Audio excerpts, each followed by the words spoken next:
Hi friends, అందరూ ఎలా ఉన్నారు? బాగున్నారు ఫ్రెండ్స్. ఈరోజు అయితే సండే కదా, ఇంకా ఇంట్లోనైతే ఇలా త్రిమూర్తి వారి పూజ అయితే చేసుకున్నాం ఫ్రెండ్స్. చూడండి, మీకు కూడా ఆ త్రిమూర్తి వారి ఆశీస్ పొందాలని మనస్ఫూర్తిగా కోరుకుంటున్నాను ఫ్రెండ్స్. గురు విష్ణు, గురు బ్రహ్మ, గురుదేవ మహేశ్వరాయ. ఓం నమః శివాయ.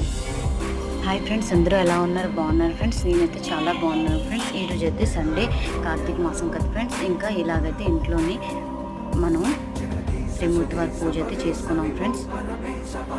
మీకు కూడా ఈ త్రిమూర్తి వారి పూజది ఆ దేవుడు ఆశీస్సులు మీకు కూడా పొందాలని మనస్ఫూర్తిగా కోరుకుంటున్నాను ఫ్రెండ్స్. గురు విష్ణు, గురు బ్రహ్మ, గురుదేవ మహేశ్వరాయ తండ్రి చల్లగా కాపాడాలి, అందరినీ చల్లగా చూడాలి అని మనస్ఫూర్తిగా కోరుకుంటున్నాను ఫ్రెండ్స్. మీలోని కూడా ఎంతమంది ఈ కార్తీక మాసంలోనే త్రిమూర్తి వారి పూజ చేసి ఉంటారో నాకు కామెంట్ చేయండి ఫ్రెండ్స్. అంతే, ఈ కార్తీక మాసం నెలంతా దీపారాధన చేసి